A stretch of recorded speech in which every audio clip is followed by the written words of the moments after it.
أولادكم بالتي تقربكم عندنا زلفى إلا من آمن وعمل صالحا فأولئك لهم جزاء الضعف بما عملوا وهم في الغرفات آمنون والذين يسعون في آياتنا معاجزين أولئك في العذاب محضرون قل إن ربي يبسط الرزق لمن يشاء من عباده ويقدر له وما أنفقتم من شيء فهو يخلفه وهو خير الرازقين إلى آخر الآية. صدق الله العلي العظيم وصدق رسوله النبي الكريم ونحن على ذلك من الشاهدين والشاكرين. اللهم ألهمنا رشدنا وأعذنا من شرور أنفسنا. اللهم وفقنا لما تحب وترضى من القول والفعل والنية. رب اشرح لي صدري ويسر لي أمري واحلل عقدة من لساني يفقهوا قولي. آمين يا رب العالمين. محترم حضرات، معزز سامعین، محترم خواتین، میری ماں اور بہنوں، میرے بھائیوں اور پیارے بچوں، قرآن کے آداب میں سے یہ ہے کہ آپ حضرات مل کے بیٹھیں. اگرچہ آواز پہنچتی ہے لیکن دور دور متفرق ہو کر بیٹھنے سے شیطان دل میں برے خیالات ڈال دیتا ہے اور ہمارا وقت چلا جاتا ہے، پورا گھنٹہ گزر جاتا ہے اور کوئی بات دل میں نہیں بیٹھتی.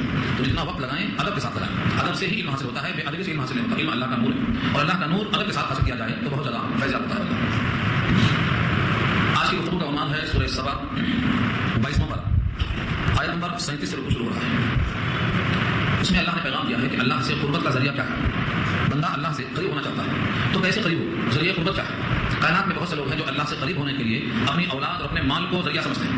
اللہ فرماتے ہیں میرے پاس درجوں کی قربت مال اور اولاد سے نہیں ہوتی. میرے پاس اگر کوئی قربت چاہتا ہے تو وہ صرف ایمان عمل صالح سے ہوتی ہے. یہ اس آیت کا منظر ہے. لفظوں کو دیکھیے. وما اموالکم، اور نہیں ہے تمہارے اموال. اموال مال کی جمع ہے. مال اس کی جمع اموال. مال کو مال کیوں کہتے ہیں؟ کیونکہ ادھر دل مائل ہوتا ہے. ایک فطرت انسان کی ہے تو جدھر چیز آپ کا قلب مائل ہو جائے اس مائل ہونے والی چیز کو مال کہا جاتا ہے. اس کی جمع اموال آتی ہے. تو تمہارے اموال نہیں ہیں ایسے. ولا اولادکم، اولاد ولد کی جمع ہے. پیدا شدہ لڑکا یا لڑکی سب اولاد میں آتے ہیں. یہ بھی ایسے نہیں ہے. باللتی تقربکم، جو کہ قریب کر دیں تم کو. عندنا، ہمارے پاس. زلفا، درجے کے اعتبار سے. درجہ ہمارے پاس اگر چاہیے تو نہ اولاد اور نہ مال، یہ دونوں قربت کا سبب نہیں بنا سکتے. پھر اگر قربت چاہیے تو کیا کیا جائے؟ فرمایا الا من آمن، مگر جو عمل صالح کرے ایمان کے ساتھ. الا من آمن وعمل صالحا، مگر جو یقین لایا اور بھلا کام کیا. دو عمل، ایک دل کا عمل، ایک اعضاء کا عمل. دل کے عمل کا نام یقین کرنا ہے جس کا نام ایمان ہے، اور اعضاء کے عمل کو، اعضاء جوارح کے عمل کو عمل صالح کہا جاتا ہے. ان دو کے ذریعے سے اللہ فرماتے ہیں قربت ہوگی. کتنا؟ فاولئک لهم جزاء الضعف بما عملوا وهم في الغرفات آمنون. وہی لوگ ہیں کہ ان کے لیے جزا ہے ضعف. ضاد کے زیر کے ساتھ جب ضعف آئے تو مانے کئی گنا. آپ نے ایک نیکی کی اس پر ایک نہیں ملے گا، 10 گنا ملے گا. جب بھی کوئی بندہ نیکی کرتا ہے تو رب کریم کا وعدہ ہے کہ جو ایک نیکی لائے گا ہم 10 سے اضافہ کریں گے. من جاء بالحسنہ فلہ عشر امثالها، لفظ عشر فرمایا 10 گنا. اور اگر رمضان کا مہینہ ہے تو نفل کا ثواب فرض کے برابر، اور فرض کا 70 فرض کے برابر، اور اخلاص زیادہ ہو گیا تو 60 100 گنا کر بڑھا دیتے ہیں. یہ ہے جزاء الضعف. تو کئی گنا اللہ اضافہ کر دیتے ہیں بما عملوا، ان کے کیے ہوئے عمل کی وجہ سے. جو انہوں نے عمل کیا ہے ہم کئی گنا بڑھا دیتے ہیں. وہم، اور وہ لوگ فی الغرفات آمنون، عمل کے ساتھ ہوں گے بالا خانوں میں. غرفات جمع ہے غرفہ کی. غرفہ کے معنی آتے ہیں مکان کا وہ حصہ جو بقیہ مکان سے ممتاز ہو. جیسے آج کل ہم بیٹھتے ہیں بالکونی کے اندر ہوا کھانے کے لیے، تو مکان کا وہ حصہ جو ممتاز ہو بیٹھنے کے لیے، ہوا خوری کے لیے، اس کو غرفہ کہا جاتا ہے. جمع اس کی غرفات. اور آمنون عمل سے بنا ہے، دل جمعی کے ساتھ بیٹھیں گے، بے خوف ہو کر بیٹھیں گے. یہ تو ہوا ایمان عمل صالح کا صلہ. اس کے برخلاف جو میری آیتوں میں کوشش کرتے ہیں تاکہ آیتوں کے خلاف بولیں، آیتوں میں کمی نکالیں، احکام میں کوتاہی بتائیں، ان کا انجام بتایا. والذین یسعون فی آیاتنا معاجزین، اور جو لوگ دوڑتے ہیں ہماری آیتوں میں کوشش کرنے کو، ہرانے کو. معجزین عاجز کر سکنے کو، ہرا دینے کو. اولئک فی العذاب، وہ لوگ ہوں گے عذاب میں. محضرون، پکڑ کر حاضر کیے ہوئے. محضرون حاضر سے بنا ہے، حاضر کیے ہوئے ہوں گے، عذاب کے اندر پکڑے ہوئے لائے جائیں گے. دنیا میں ایک طبقہ ہے جو مال اور دولت کی وجہ سے یہ سوچتا ہے کہ میں اللہ کا محبوب ہوں، اور جس کے پاس مال دولت نہیں ہے وہ اللہ کا معتوب ہے. اللہ نے اس آیت میں، آیت نمبر 49 میں اس کو رد فرمایا. قل، اے نبی صلی اللہ علیہ وسلم آپ یوں فرمائیے، ان ربی، بے شک میرا رب، یبسط الرزق، کھول دیتا ہے رزق، لمن یشاء من عبادی، جس کے لیے چاہتا ہے اپنے بندوں میں سے. ویقدر له، اور ناپ کر دیتا ہے جس کے واسطے چاہتا ہے، تنگ کر دیتا ہے جس کے واسطے چاہتا ہے. تو یہاں اوپر کی آیت میں بھی یہی لفظ آیا، اوپر آیت نمبر 36 میں یہ بات آ چکی تھی. رزق دیتا ہے جس کے واسطے چاہتا ہے کھول دیتا ہے، چاہتا ہے تنگی کر دیتا ہے، اس کی چاہت کا موقوف. لفظ لہو یہاں اضافہ ہے، ویقدر له یہاں نیچے اضافہ ہے. ایک ہی آدمی کئی حوال میں ہوتا ہے. یہ نیچے کیا بتایا گیا؟ مثلا کبھی آدمی تنگی میں ہوتا ہے، کبھی خوشحالی میں ہوتا ہے، کبھی دھندے میں کمزوری آ جاتی ہے، کبھی دھندا شباب پہ آ جاتا ہے. تو ایک ہی آدمی کے کئی حوال. یہ نیچے کیا بیان کیا گیا. اور اوپر کیا فرمایا گیا ہے کہ کسی بندے کے لیے خوشحالی کا فیصلہ ہوتا ہے اور کسی بندے کے لیے تنگی کا فیصلہ ہوتا ہے. تو اوپر آدمیوں کے لیے فرق ہے اور نیچے ایک ہی آدمی کے کئی حوال کا فیصلہ ایک ہی وقت میں.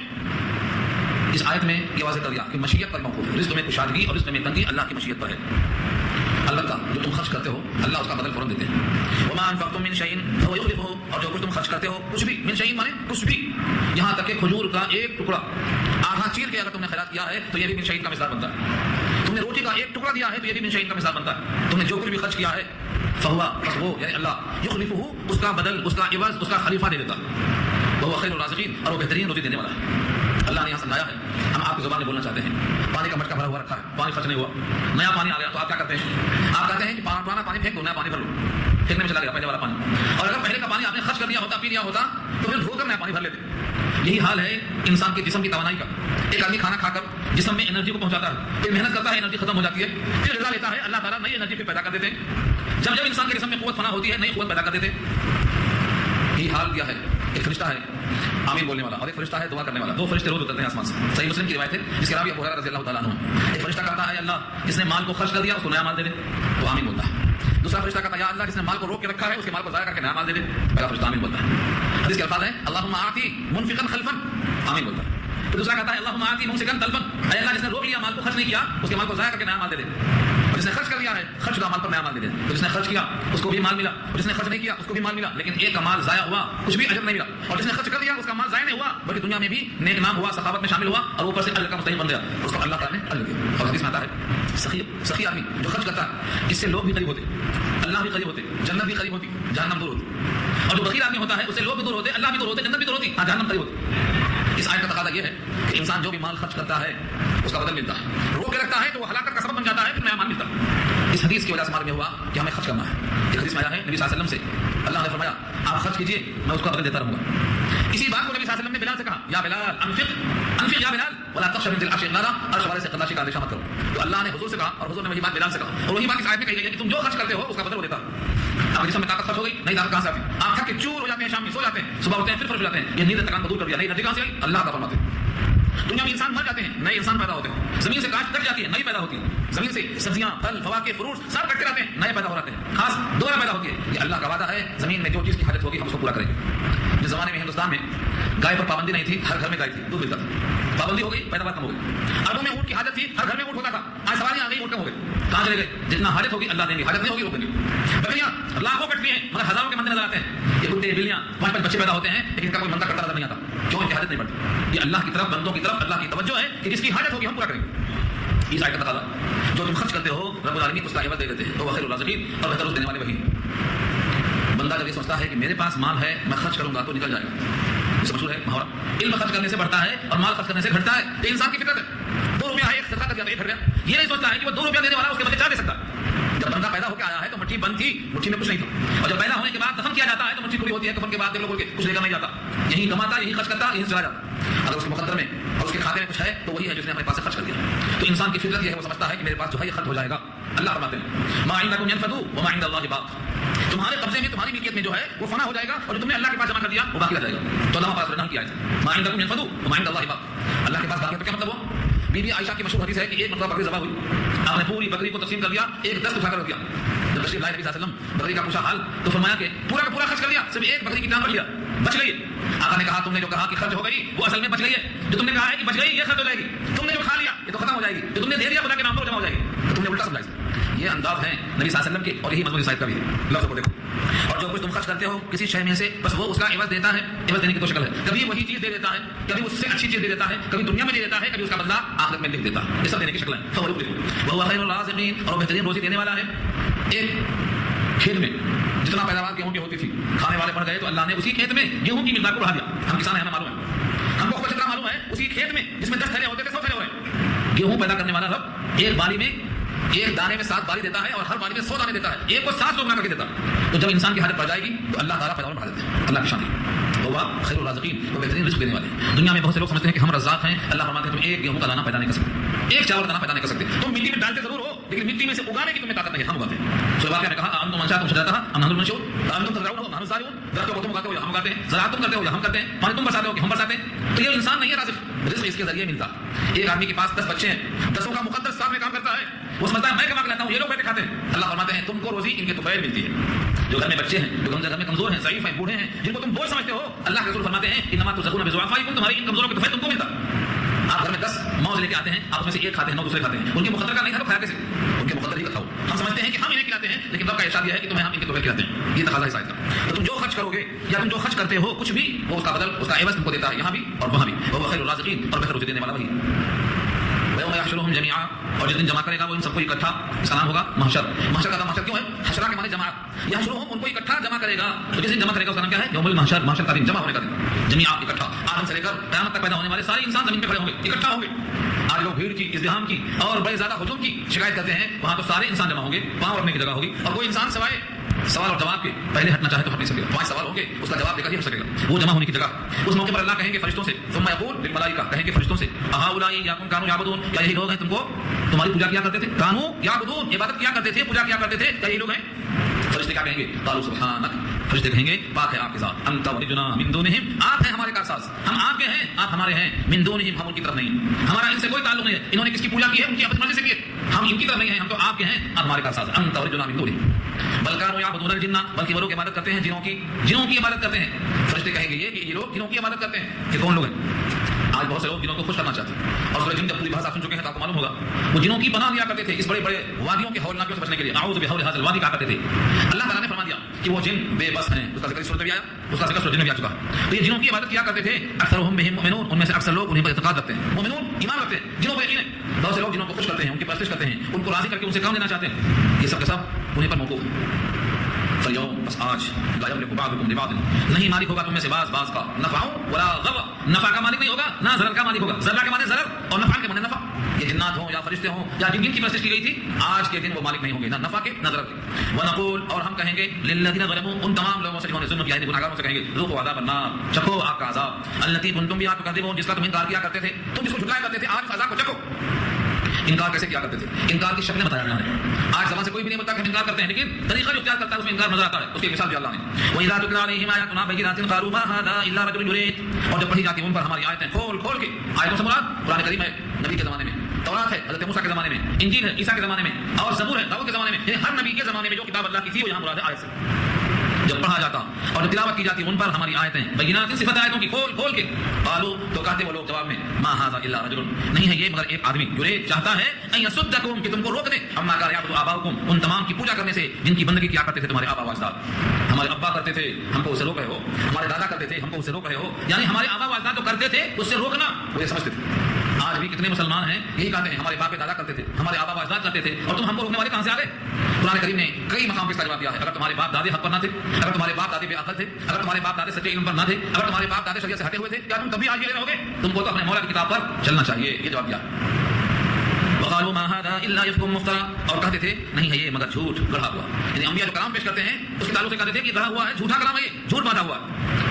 وقال الذين كفروا للحق, اور کافر لوگ حق کو کہا کرتے تھے, لما جاءهم, جب حق ان کے پاس آ پہنچتا کیا کہتے, ان هذا الا سحر مبين, نہیں ہے یہ مگر کھلا ہوا جادو. نبی صلی اللہ علیہ وسلم کو بھی جادوگر کہا, اور آپ کے قول کو سحر مبین کہا, صریح جادو کہا. جادو کیوں کہتے؟ جادو کا اثر نظر آتا ہے لیکن جادو نظر نہیں آتا. میاں بیوی میں تفریق ہو گئی, بیٹا ایک طرف باپ ایک طرف, تو کہتے تھے یہ نبی جادو کر دیتا ہے.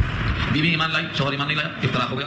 بھائی میں اختلاف ہو گیا, باپ بیٹے میں اختلاف ہو گیا, چچا بھتیجے میں اختلاف ہو گیا. اس اختلاف کو کس اثر سے سمجھتے تھے؟ نبی کے قول سے, نبی کے کلام سے. تو کہتے تھے جادوگر ہے اور جادو کر دیا اس نے. تو کھلا ہوا جب حق سامنے آیا تو انہوں نے اس کو صریح جادو کہا.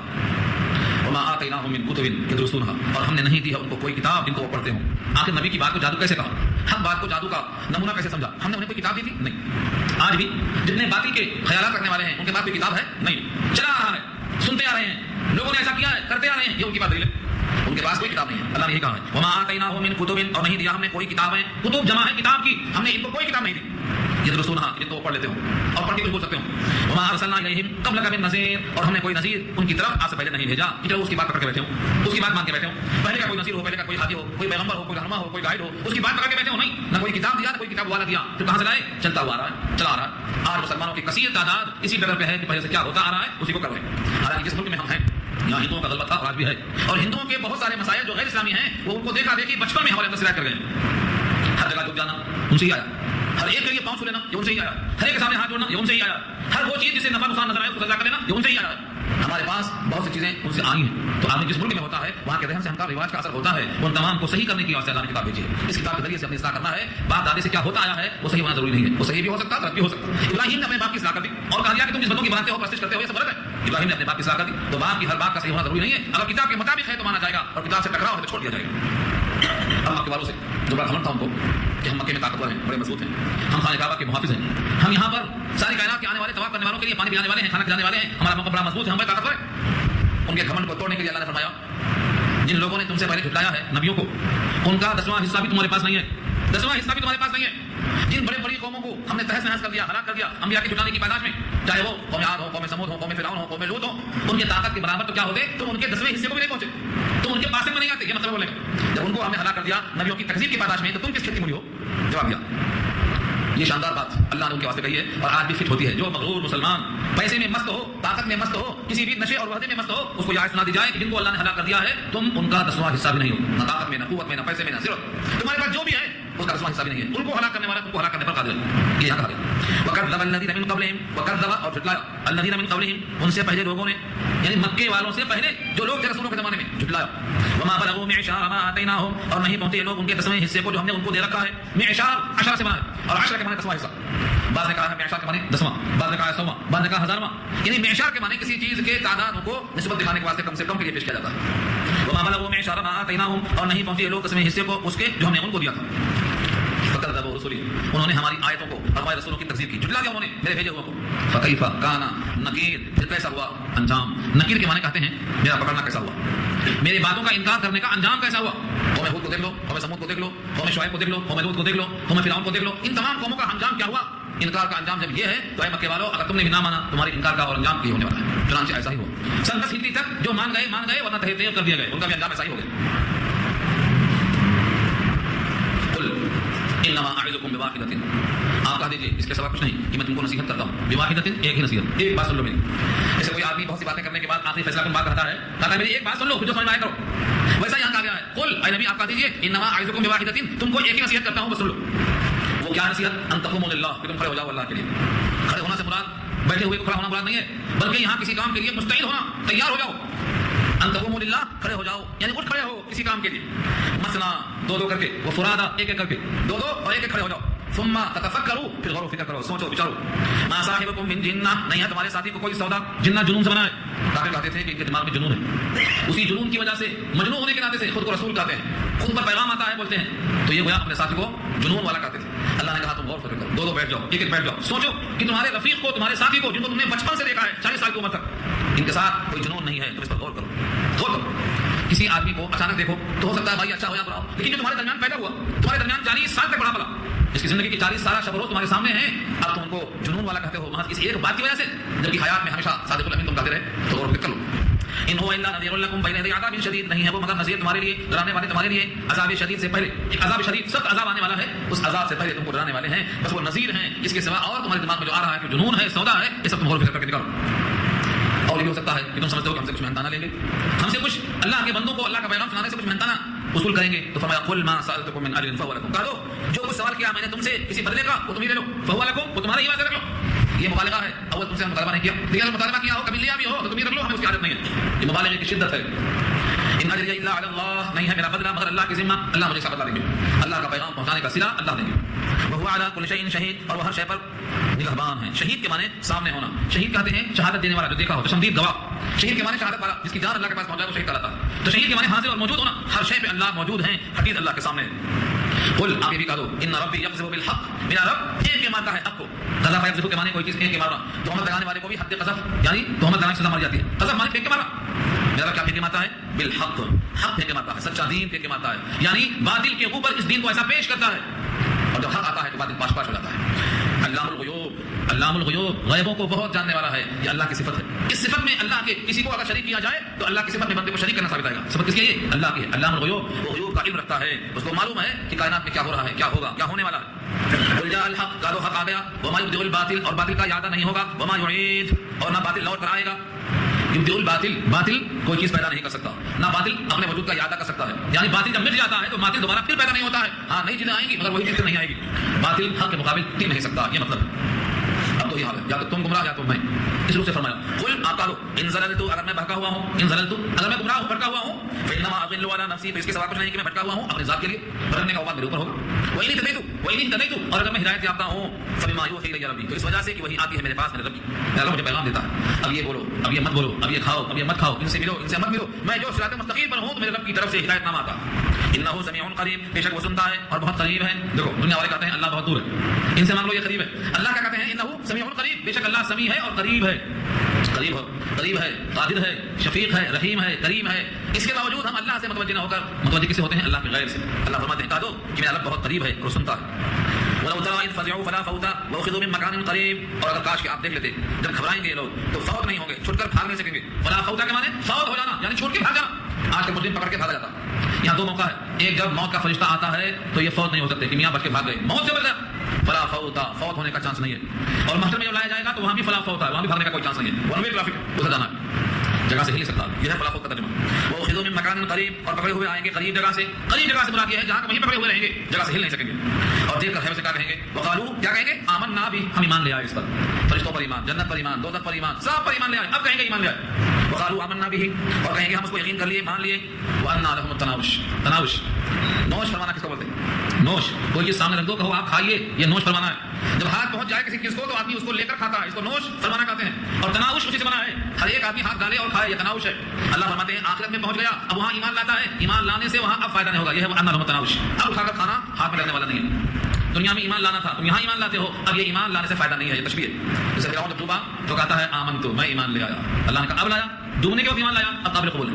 یہ لوگ وہاں پکڑے جائیں گے تو کہیں گے آمنا بھی، ہم کو یقین آ گیا. اللہ فرمائیں گے أنى لهم التناوش، اب یہاں سے ہاتھ وہاں کہاں جائے گا؟ اب تمہارا ایمان قابل قبول کیسے ہوگا؟ من مکان بعید، بہت دور جگہ سے، اس عالم سے، اس عالم کا ایمان معتبر نہیں ہے. وقد كفروا به من قبل، اور تحقیق انہوں نے کفر کیا تھا اس سے پہلے، دنیا میں انکار کیا تھا، ہر موقع پہ انکار کیا تھا. لہذا اب اتنے دور آ جانے کے بعد اس ایمان کا کوئی اعتبار نہیں ہوگا. ويقذفون بالغیب، قذف بالغیب کے معنی آتے ہیں اٹکل پچھو، اندھیرے کا مکہ، لگ گیا تو لگ گیا. اردو محاورہ ہے اندھیرے کے اندر مکہ مارو، کبھی لگ گیا ختم ہو گیا. تو یہ ہے اٹکل پچھو. رجم بالغیب کا اپنا ایک مقام پر یہاں کہا ويقذفون بالغیب، اور بغیر دیکھے ہوئے پھینکتے ہیں. من مکان بعید، دور جگہ سے پتھر پھینکنا بغیر نشانے کے. ابھی چلا رہے ہیں تیر، اب ان کا ایمان قابل قبول نہیں. آخری آیت میں کہا اللہ نے وحیل بینہم، اور حائل کر دیا گیا. حیلہ حائل کر دیا گیا، رکاوٹ ڈال دی گئی. اردو میں استعمال ہے کسی چیز میں حائل، حائل کے معنی آڑ بن جانا. وحیل بینہم وبین ما یشتہون، اور حائل کر دیا گیا، رکاوٹ پڑ گئی ان کے اور ان کے ان چیزوں کے درمیان، ان کی آرزوؤں کے درمیان، ان کی خواہشوں کے درمیان. بین ما یشتہون، اشتہا معنی خواہش، جن کی خواہشیں رکھتے تھے ان کی خواہشیں پوری نہیں ہوئی. کیا خواہش تھی؟ دنیا میں انسان چاہتا ہم نہ مریں، ہم یہیں ایسے رہیں، ہمارے باغات، ہمارے چشمے، نہریں، جھرنے، نوکر جا کر بینک بیلنس سب ایسے رہیں. یہ اس کی آرزو ہے.